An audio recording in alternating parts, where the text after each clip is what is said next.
옛날에는 저는 이것을 뭐 그냥 대수롭지 않게 얘기했는데 살다 보니까 이게 정말 중요하다는 생각이 많이 듭니다. 오늘 제가 화면 공유를 좀 하겠습니다. 화면 공유를 오늘 제목은 초대받은 사람 두 번째 시간이에요. 두 번째고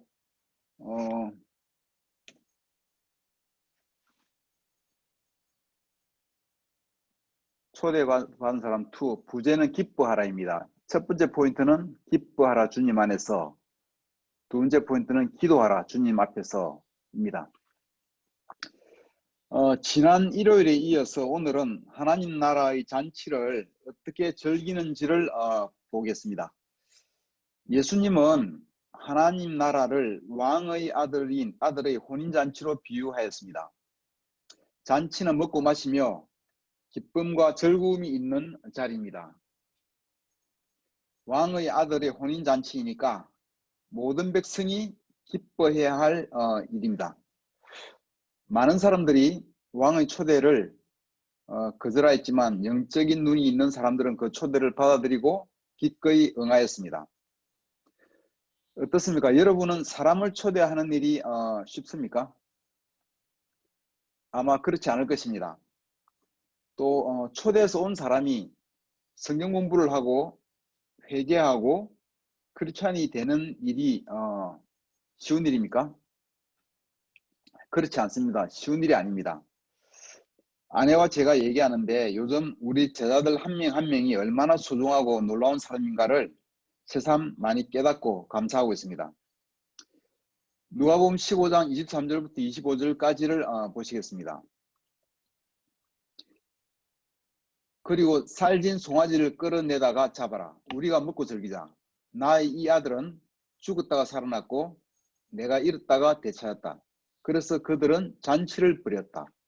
그런데 큰아들이 밭에 있다가 돌아오는데 집에 가까이 이르렀을 때에 음악 소리와 춤추면서 노는 소리를 듣고, 여기까지.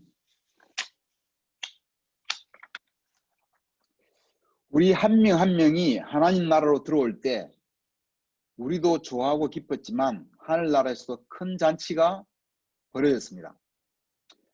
여기에서는 성경에서 잃어버린 아들이 회개하고 돌아왔을 때 아버지는 너무 기뻐서 살진 송아지를 끌어내다가 잡고 먹고 즐기자고 하였습니다.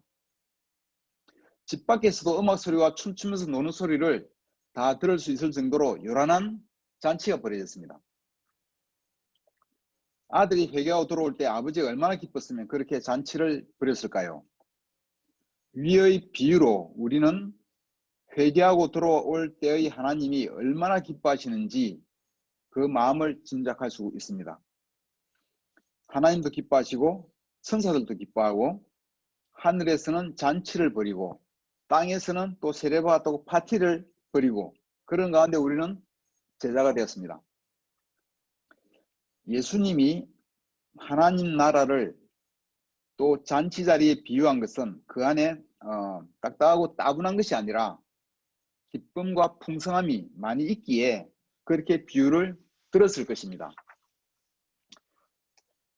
여러분도 저와 비슷했을 것 같은데요. 처음 세례받을 때 정말 기뻤습니다. 저는 세례 후 첫 출근하고 퇴근하는데 퇴근길 버스 정류장에서 버스를 기다리는데 제가 발로 박자를 맞추며 찬송가를 흥얼거리고 있는 제 모습을 발견했어요. 그리고 깜짝 놀랐습니다. 저는 워낙 이렇게 노래하고 거리가 멀거든요. 아마도 제 안에 성령님의 열매인 기쁨이 나도 모르게 이렇게 찬송을 부르게 했던 것 같아요.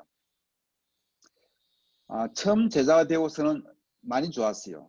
회개하고 깨끗한 마음으로 삶을 살 수 있는 것이 너무나 좋았습니다. 술, 담배가 아닌 마음으로 삶을 나누며 교제할 수 있는 형제들이 있어 좋았고, 삶의 기준을 정확히 알려주는 성경 말씀이 있어서 좋았고, 제 삶이 변화하는 것이 신기하고 기뻤고, 말씀으로 삶이 변화하는 사람들을 보는 것도 큰 기쁨이고 격려였습니다. 하나님 나라의 첫 번째 특징은 기쁨이 있는 것일 것입니다.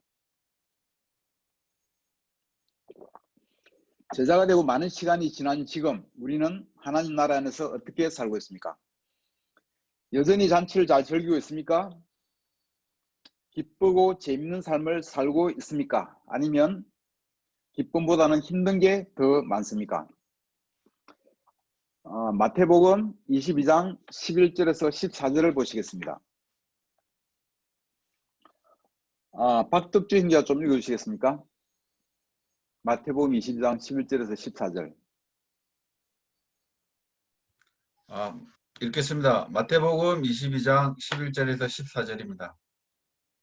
왕이 손님들을 보려고 들어갔다가 예복을 입지 않은 한 사람을 보고 그대는 어째서 예복을 입지 않고 여기 들어왔는가 하고 묻자 그는 아무 대답이 없었다. 그때 왕은 종들에게 이 사람의 손발을 묶어 바깥 어두운 곳에 던져라. 거기서 통곡하며 이를 갈 것이다 하였다. 이와 같이 초대받은 사람은 많지만 선택받은 사람은 적다. 네, 감사합니다. 선택받은 사람들이 하나님 나라의 잔치를 즐겼습니다. 많은 사람들이 왕의 잔치에 초대받았으나 그러나 선택받은 사람은 적었습니다. 왜 그랬을까요? 많은 사람들이 초대를 받았으나 영적인 눈이 없어 깨닫지 못하고 초대에 응하지 않았습니다. 들어도 듣지 못하고 보아도 깨닫지를 못했던 것이죠. 그런데 어떤 사람들은 영적인 마인드가 있어서 초대에 응하여 잔치에 왔습니다. 그러나 그들은 정해진 예복을 입지 않아서 잔치를 끝까지 즐기지 못하고 쫓겨나 버리는 안타까운 일이 있었습니다. 오로지 끝까지 선택받은 사람만이 잔치를 즐길 수 있었습니다. 예복을 입지 않은 사람은 왜 그랬을까요? 하나님 나라에 오면은 변화가 필요합니다. 변신. 저희가 얘기했지만 코페르니쿠스적인 전환이라고 불릴 만한 근본적인 우리 마음의 변화가 필요합니다. 전에는 자기가 좋아하는 옷을 입었지만 이제는 하나님이 주시는 예복을 입어야 합니다. 자신이 여태껏 입어온 옷이 더 마음에 든다고 계속 입고 변화하지 않으면 하나님 나라에 적합하지 않은 것입니다. 우리는 전에 코페르니쿠스적 전환이 필요하다는 말씀을 나눈 적이 있는데 지구가 우주의 중심이라고 계속 생각해왔지만 그것이 아니라 지구가 태양을 중심으로 돈다는 사실을 코페르니쿠스가 주장했을 때 모두가 받아들이기 힘들었고 어리둥절했습니다. 크리스찬이 되면 세상에서 살던 기존의 방식에서 벗어나서 우리의 생각과 마음의 변신, 완전한 변신, 변화가 필요합니다. 세상적인 생각들이 영적인 것으로 바뀌어야 하는 것입니다. 빌립보서 4장 4절에서 5절까지를 보시겠습니다. 주님 안에서 항상 기뻐하십시오. 다시 말합니다. 기뻐하십시오. 여러분의 관용을 모든 사람에게 알리십시오. 주님께서 가까이 오셨습니다. 저는 타고난 성격이 좀 신경질적인 면이 많이 있었어요. 조금만 마음대로 안 되면 짜증내고 신경질을 부리곤 많이 했었습니다. 제자가 되기 전 공부할 때 형제들끼리 이렇게 같이 잘 일이 있었는데요. 함께 자는데 인도자가 내 옆에 친구를 깨우면서 누구 라이드 좀 해주라고 자는 친구를 깨웠어요. 근데 이 친구가 두 말 없이 일어나, 자다 일어나, 벌떡 일어나 나가는 거예요. 저는 그 모습에 굉장히 많이 놀랐습니다. 저 같으면 저한테 시키면 속에서 짜증부터 낼 텐데 그 친구는 정말 두 말 없이 그렇게 움직이는 거 보고 참 대단하다는 생각이 들었습니다. 제자가 되려면 저런 거는 되어야 하는 모양이다 생각하고 하니까 자신감도 그때 좀 나는 한참 걸었다는 느낌을 받았습니다. 하여간 제자가 되기 전 저한테는 기쁜 모습보다는 짜증내거나 화내는 모습이 훨씬 자연스러웠던 저였습니다. 그러나 성경에서는 크리스천들에게 기뻐하라는 말씀을 계속 말씀하십니다. 볼 때 제자의 가장 중요한 특징이 기뻐하는 것으로 생각됩니다. 요즘 여러분은 기쁘십니까? 왜, 무엇 때문에 기쁘십니까? 새 집으로 이사해서 기쁘신가요? 안 그러면 영업 실적이 좋아서 기쁘십니까? 영업 실적이 좋아서 기쁘다면 다음 달에 실적이 안 좋으면 안 기쁘실 겁니까? 집값이 올라서 기쁘신가요? 오래전에 저희는 용인에 집을 산 적이 있었습니다. 그런데 3년이 지나기 전에 집값이 2배보다 훨씬 더 많이 올랐어요. 정말 어찌 그리 기분이 좋던지 회사에서도 기분이 좋고 집에서도 기뻤습니다. 금방 부자가 된 느낌이고 마음이 이렇게 저절로 기뻤습니다. 관대하게 돈도 많이 썼습니다. 서울로 이사를 갔는데 용인 집값이 더 오를 거라는 욕심에 팔지 않고 갔습니다. 그런데 그 후 몇 년 동안 그 집값이 거의 반토막이 났습니다. 기쁨은 사라지고 쓰리 마음이 자리를 잡았습니다. 또 한 번은 제가 영적으로 잘 지내지 않을 때, 잘 못 지낼 때 주식 투자를 한 적이 있습니다. 목회자가 주식 투자했다고 나도 하면 되겠다고 생각하지 마십시오. 이건 제 옛날에 잘 못 지낼 때 이야기입니다. 주식 투자를 했는데 투자금의 2배 이상을 벌었어요. 이제 이렇게 돈 벌면 평생 돈 걱정 안 하고 살아야 되는 줄 알았습니다. 돈으로 쉽게 선심을 섰고 기분 좋았고 기뻤어요. 회사에 있을 때나 집에 있을 때나 이 기쁨이 제 머리, 제 마음 한구석에 차지하고 있습니다. 그런데 금융위기 전후로 그동안 번 것 다 잃고 주가가 내려가고 본전도 못 찾고 오히려 더 잃고 손 들고 나왔습니다. 기쁨은 사라지고 고통이 찾아왔습니다. 회사에 있을 때나 집에 있을 때나 속이 쓰렸습니다. 어떤 때는 우리가 지금도 우리의 기쁨이 세상에서 오는 경우가 많이 있을 수 있습니다. 그러나 말씀은 우리에게 주님 안에서 항상 기뻐하라고 가르치십니다. 우리의 기쁨이 세상사에 달려있다면 하나님을 모르는 세상 사람들과 같을 것입니다.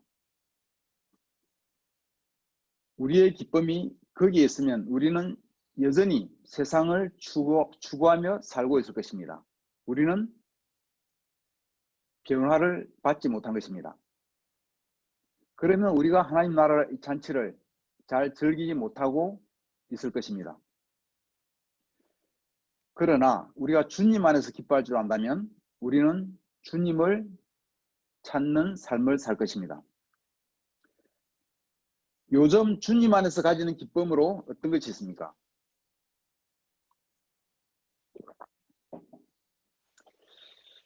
나를 향한 하나님의 은혜, 하나님의 사랑 때문에 마음속 깊이 기쁨이 여러분 마음속에서 자리 잡고 있습니까? 지난주에 김자영 자매가 성찬을 나눠줬는데 나를 위해 몸을 내어주신 하나님의 아들을 믿는 믿음으로 산다는 말씀에 자신이 그동안 노력하고 성취하려고 하고 증명하려고 하던 노력을 멈추고 예수님 앞에서 모든 것을 내려놓는 그러한 기쁨을 여러분도 가지고 있습니까? 예수님의 십자가에 대해서 진정으로 감사함과 기쁨이, 사랑이 여러분 마음속의 한 부분을 지속적으로 차지하고 있습니까? 나를 피폐한 삶의 늪에서 구해주신 하나님께 처음 세례받을 때는 이제부터의 내 삶은 덤의 삶이라고 오로지 하나님께 헌신하겠다고 결정하던 그러한 감사함은 아직도 여러분 마음속에 자리를 차지하고 있습니까? 내 안에 계시는 성령님의 능력을 경험하면서 기쁨을 느낍니까? 말씀을 깨닫는 데서 오는 희열을 느끼고 있습니까? 그 다음 구절로 넘어가지 못하고 눈을 감고 한참 묵상할 수밖에 없는 그런 말씀에서 오는 감동과 기쁨을 요즘도 자주 느끼십니까? 내가 말씀에서 깨닫고 먼저 변화하니까 관계가 변하더라. 형제자매들과의 관계가 변화하고 내 회사에서의 사람들과의 관계가 변화한다거나 내 아내와의 관계가 변한다거나 내 자녀와의 관계가 변하는 것을 그런 기쁨을 살면서 느끼고 있습니까? 말씀을 전해서 다른 사람의 삶이 변화하는 그런 기쁨을 경험하고 있습니까? 하박국 3장 17절에서 18절까지를 읽겠습니다.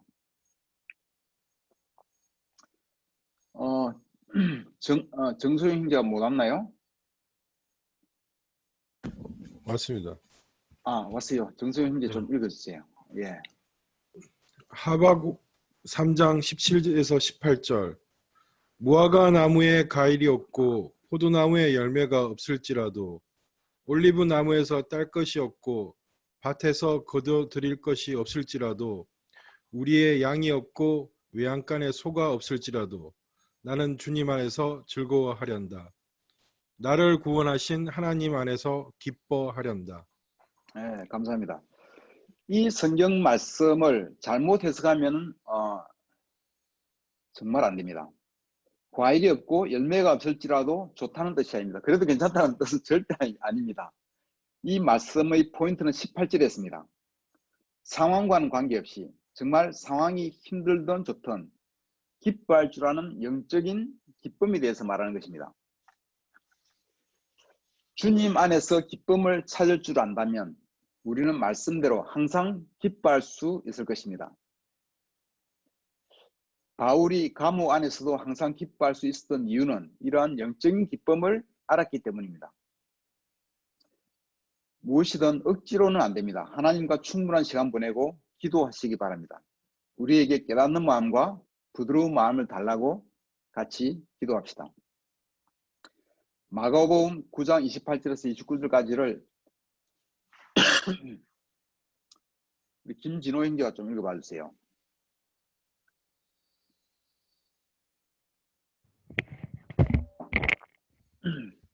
마가복음 9장 28절에서 29절입니다. 예수님이 집에 들어가 계실 때 제자들이 조용히 와서 왜 우리는 귀신을 쫓아낼 수 없습니까? 하고 물었다. 그래서 예수님은 이런 귀신은 기도가 아니면 나가지 않는다 하고 대답하셨다. 아멘. 예, 감사합니다. 기도는 우리가 가진 가장 놀라운 특권이자 무기입니다. 귀신 들린 아이를 예수님의 제자들에게 데리고 왔을 때 제자들은 귀신을 쫓아내기 위해서 여러 가지 방법을 사용했습니다만 쫓아내지 못했습니다. 그런데 예수님은 간단히 낫게 하였어요. 제자들이 좀 열받았던 것 같아요. 왜 우리는 안 되느냐고 물었을 때 예수님은 그 비장의 무기를 가르쳐 주십니다. 기도 아니면 다른 어떤 것도 되지 않는다고. 기도가 가장 강력하다는 말씀입니다.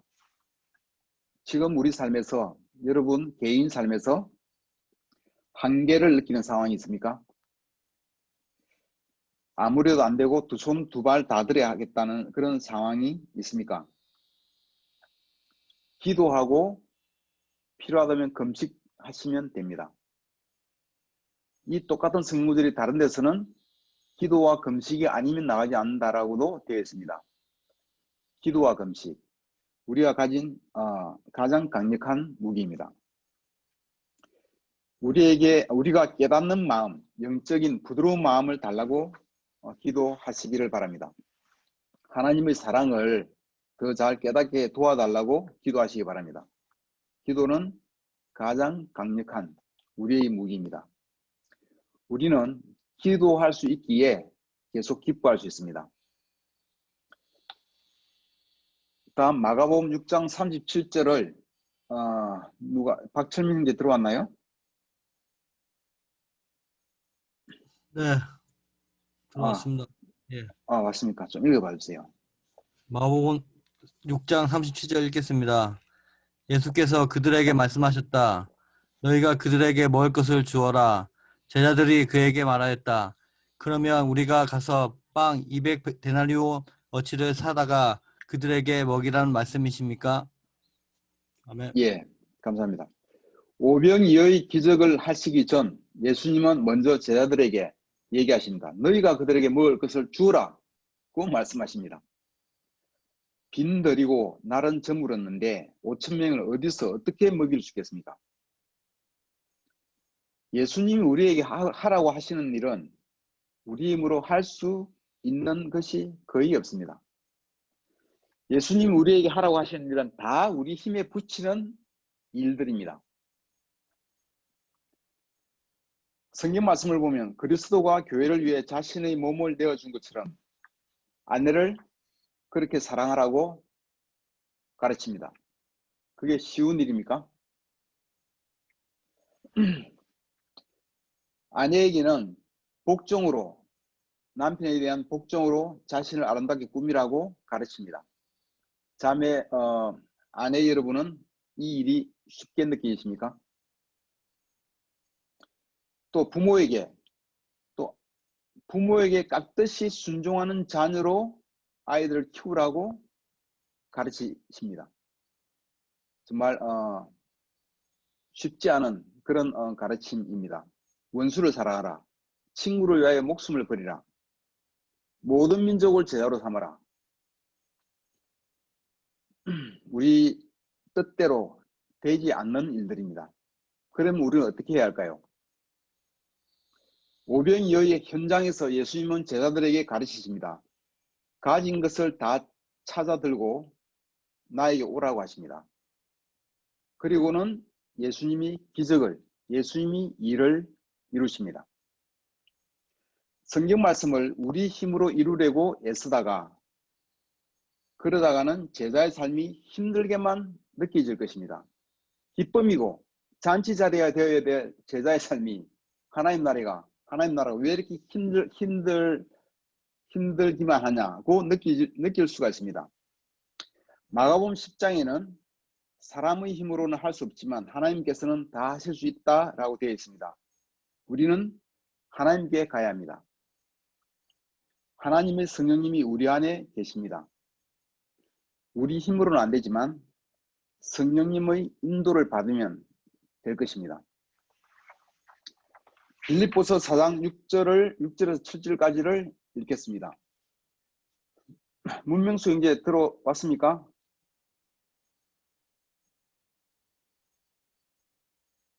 안 그러면 서봉건 형제 있나요?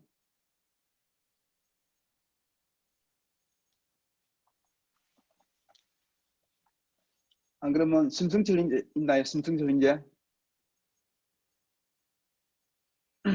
제가 읽겠습니다. 빌립보서 4장 6절에서 7절. 심승철 형제 오늘 팀 모임이 있구나.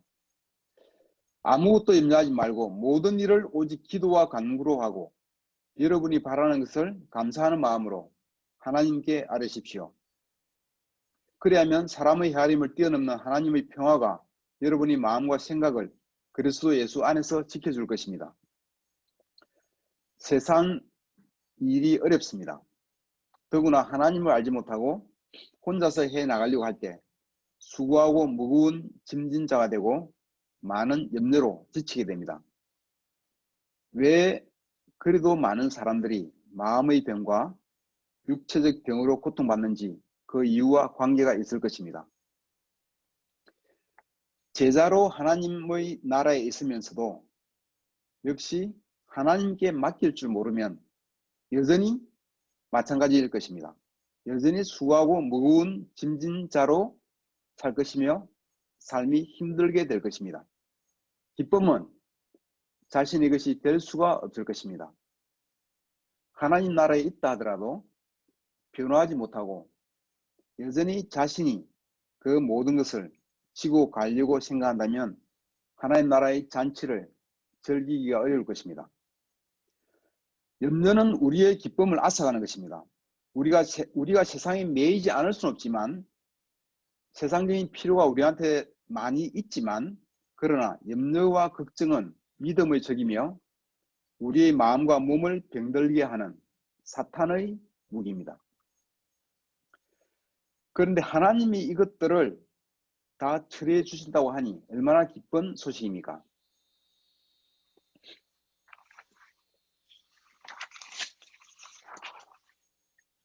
염려와 피로를 하나님 앞에 내려놓으라고 말씀하고 계십니다. 우리가 기도로 우리의 염려를 하나님께 내려놓을 때 우리의 이해를 초월하는 하나님의 평화가 우리의 마음과 생각을 지켜주신다고 합니다. 마지막으로 마태복음 11장 28절을 읽겠습니다. 수고하며 무거운 짐을 진 사람은 모두 내게로 오너라. 내가 너희를 쉬게 하겠다. 우리 마음이 힘들 때 한 사람만 내 편이 되어준다고 하더라도 우리는 큰 위안과 격려를 받습니다. 그런데 사람이 아니라 주님께서, 하나님께서 다 해결해 줄 테니 가져오라고 하시니 정말 얼마나 굿뉴스인지 모릅니다. 주님 앞에 염려를 다 내려놓고 무거운 짐을 다 내려놓고 필요를 다 맡기고 기쁨으로 하나님 나라를 마음껏 즐기는 우리가 되기를 바랍니다. 감사합니다. 마치겠습니다.